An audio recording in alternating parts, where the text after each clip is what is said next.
Shalom, family. Shalom, shalom. It's your brother Yawasop coming at you with another video. Just want to give all praise, honor, glory to the Most High Power of Israel, the power of Abraham, Isaac, and Jacob, the 12 tribes scattered. Double honors to the mighty men, the elders, and the apostles in the community, waking up the lost sheep of the house of Israel in these last days. Peace and blessings to everyone doing this truth and humbleness and sincerity. And I'm going to say shalom. We just going to run through a few precepts in Exodus. Most High will, when I get to the crib, I'll give an in-depth breakdown on Exodus, but we just come out of the book of Exodus. Okay. I forgot about the world news. I get around to it. Just a quick summary on Exodus. One moment.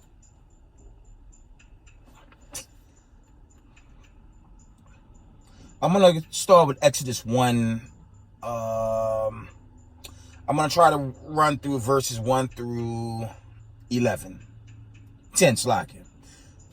This is Exodus 1 and 1. It reads, "Now these are the names of the children of Israel." No, the children of everybody. Slakia, from the top.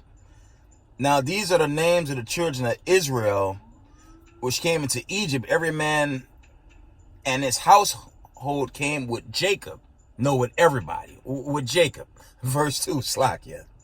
"Reuben, Simeon, Levi, and Judah, Issachar, Zebulun, Benjamin, Dan, Naphtali, Gad, Asher, Slakia." Verse 5, "And all the souls that came out of the loins of Jacob." No, the loins of everybody. Slakia, from the top. "And all these souls that came out of the loins of Jacob were 70 souls, for Joseph was in Egypt already." Okay. "And Joseph died, and all his brethren, all that generation. And the children of Israel were fruitful and increased abundantly and multiplied and waxed exceedingly mighty, and the land was filled with them. Now there rose up a new king over Egypt, which knew not Joseph." That's these, I left my booklet, okay, my book that had the in-depth breakdowns regarding this king that rose up, because the Heskos was a huge part of this history, but I left those documents. But I'm just gonna use precepts for now. But family, Most High will, I will give a further breakdown on Egypt. Okay. Exodus 1 and verse 8, from the top. "Now there rose up a new king over Egypt, which knew not Joseph.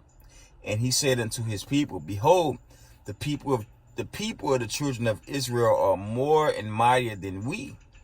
Come on, let us deal wisely with them, lest they multiply, and it come to pass that when there falleth out any war, they join also unto our enemies and fight against us, and so get them up out of the land."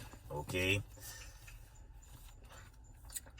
I might have to use the Josephus. I have a Josephus. The Josephus deals with a lot of historic events. Okay. I know some certain brothers in the truth, they use the Josephus often. I like to keep the scripture, but for certain historic events, you have to pull out accounts. I know the Josephus deals heavy with this, but Salakia family, my Josephus is at the crib. It's not in the truck. Okay, moving on. Exodus 1 and 11. "Therefore did they set over them taskmasters to afflict them with their burdens, and they built for Pharaoh treasure cities, Pithom and Ramses. But the more they afflicted them, the more they multiplied and grew, and they were grieved because of the children of Israel." And, that's parabolic to these end of days under your modern day pharaohs, will be your so-called Hebrew Edomites. So-called white man, woman, and child. They're the ruling class. Chiefly your Israelis, which is the leading class, then all the dukes of Edom. Okay. That's your ruling class of people, and they're the rulers of this world, but they run it in gross wickedness. Job 9:24. Okay. "The earth is given to the hands of the wicked." Okay, roughly paraphrasing They about to celebrate Halloween, Day of the Dead, and all this other pagan nonsense that they continue to push on God's people and the masses. So, all praise to the Most High. Okay, we're coming into, appears to be, with, you know, the nations lining up against Babylon the Great, America. We could be coming into this final and last Exodus, but it's a build-up. But I think the story of Exodus, the first sojourning in Egypt, is a good, it's something a lot of Israel should be studying right now. Okay? Because these so-called white people, they afflict us annually, man. I'm going to always bring this out, you know. You're not going to find evidence other than, I guess, the audit where, you know, some so-called white people might get tickets and get arrested and let loose. They're not beating them like they beat people of color, the Latinos, the natives. You know, they're not afflicting them like that. I went into that on my last video. It don't make sense. It's confusion. Okay? So-called white people in America not getting the abuse of so-called people of color. It's not happening. So-called white people on their jobs, they're not left to hostile work environments. They're not worked to conditions where their own people afflicting them, and the bosses are not, you know, slack. You know, if it's a white person, okay, swift cleanup. But if it's, excuse my language, a Negro attacking a Negro, a Latino attacking a Latino, no, niggas being niggas, for lack of better words. Y'all know where I'm going. Okay, it's okay for the white supremacists to see us kill each other, but if it's us attacking them, swift justice. So, again, they're not the people of the Bible. When you go into the curses, I mean the Exodus, but Deuteronomy 28:15-68, that's us, man. But moving on, I don't go off. Exodus 1 and verse...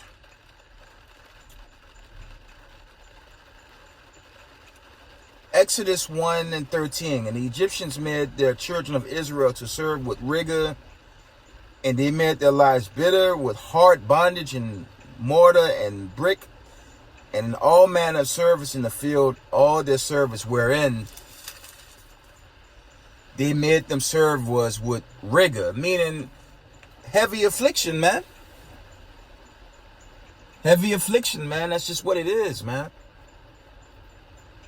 But again, we coming into the end, family. So I never hold my breath with this Babylon the Great court system. They can't help us anyway. They can't help us, man.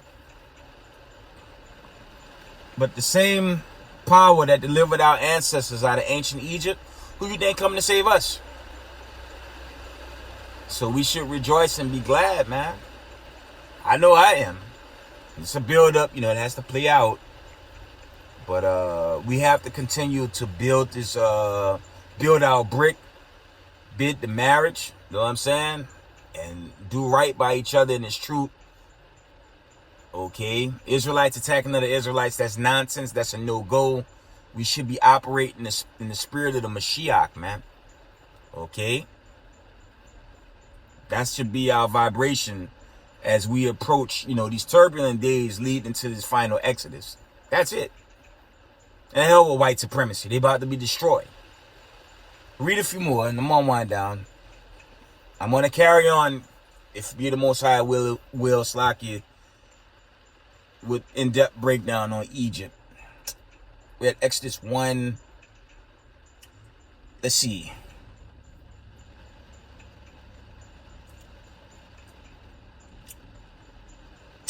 We're going to jump down to verse 2.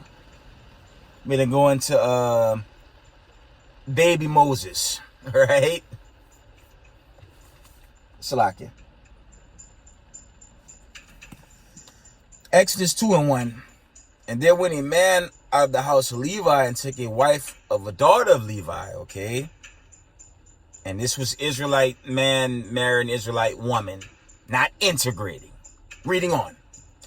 And the woman conceived and bare a son. And when she saw him, that he was a goodly child, she hid him 3 months. And when she could not longer hide him, she took for him an ark of bulrushes and daubed it with slime and with pitch, and put the child therein. And she laid it in the flags by the river brink. Okay, this is the scene when Moses' mom hid him. Okay, that's what this is going into. Okay, and she laid it in the flags by the river brink, and her sister stood off afar to wit what would be done to him. And the daughter of Pharaoh came down to wash herself in the river, and her maidens walked along beside the riverside, Slakia. And when she saw the ark among the flags, she sent her maid to fetch it. Okay. And when she had opened it, she saw the child, and behold, the baby wept.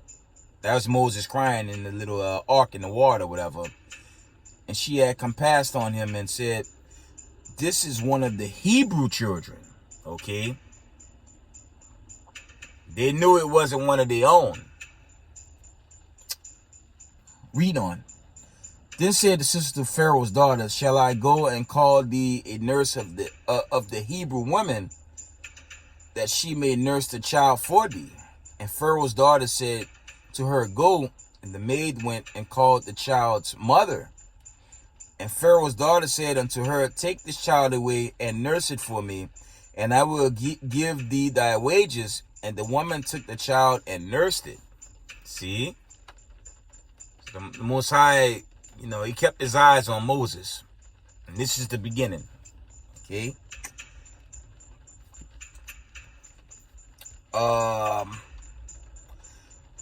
Verse 10. And the child grew, and she brought him unto Pharaoh's daughter, and he became her son, and she called his name Moses. And I think in the Paleo it's called Marsha. Okay? And she said, "Because I drew him out of the water." And it came to pass in those days, when Moses was grown, that he went out unto his brethren and looked on their burdens. And he spied on an Egyptian, a Hamite, right? Smiting a Hebrew, okay? One of his brother, okay? So they wasn't just beating Israelites, man. They were killing us. Kind of like when we got to the shores of America, they were killing our brothers, okay? Killing our women, feeding the children to alligators. That's where these white supremacists get that from, okay? Hanging us. They were hanging the Israelites in Egypt. Just like these white supremacists, these KKK neo-Nazis, these damn terrorists, be lynching us in willow trees. If you guys recall, during the lockdown, what happened during the lockdown? They were lynching Jake, man, in Los Angeles, right? Houston. There were accounts, I believe, in Atlanta.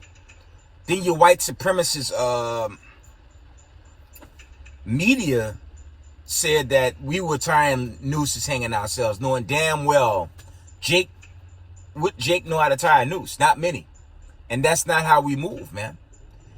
But historically, white people always find ways to kill Jake. If they catch Slakia, if they catch a Jake slipping out in the woods anywhere in this country, and it's more of them and less of us, they're gonna go for the kill. So these people hate us, man. And they learned these customs.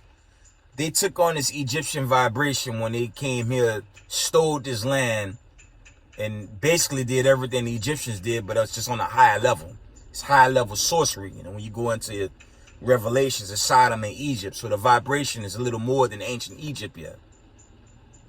But it's all good. Okay, the famine, the plague, the pestilence, the nations lining up to take down America. That's right now. So it's not going to end too well for the so-called white man, woman, and child. It ain't going to end good, man. Y'all let y'all in, and all praise to the Most High. All right? I'm almost done. least with the startup with the breakdown in Egypt. Okay.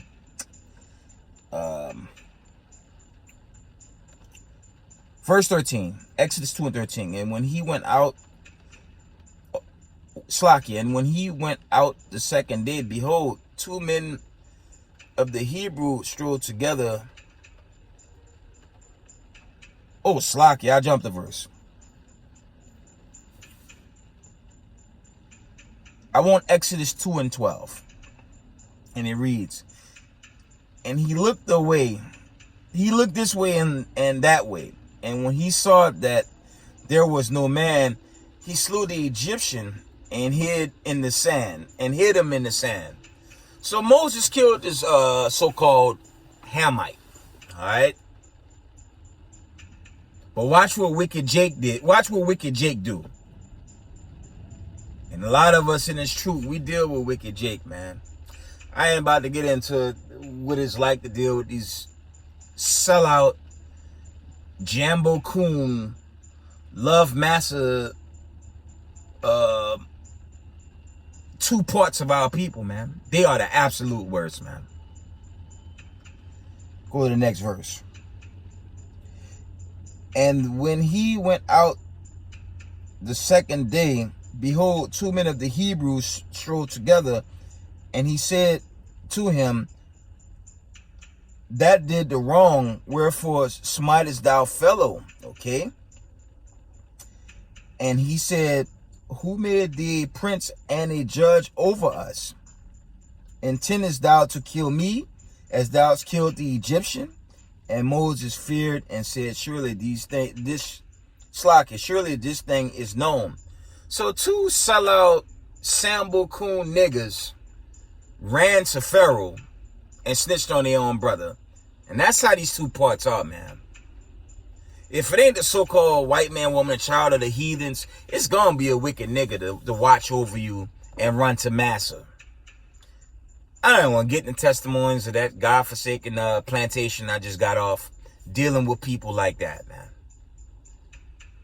But all praise to the Most High. As I said earlier, we coming to the end. Okay. Let's go to Matthew's quick. This is what we have to do for the time being while we still in this captivity while it's winding down. Most High will. Matthew's, let's go to Matthew's 24. Let's go to the classic. And let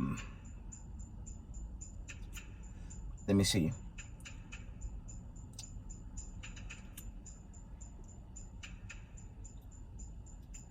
I want Matthew's, nah, that's 25, Slakia.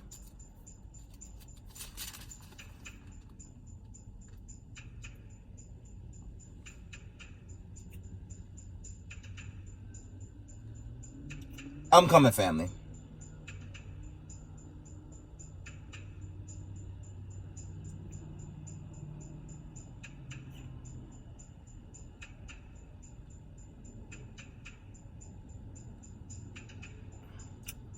Matthew 24 and 10. Let me see, it says, and then shall many be offended and shall betray one another and shall hate one another. Well, in this case, they knew Moses was one of their own, but they ran to the heathen and ratted on him for protecting them. Little did they know. But that's how our people are, man. That's how two parts of our people are. They were, to me, they worse than heathens, man. Straight up, the two parts club of Israel, they are worse than heathens, man. It's just what it is.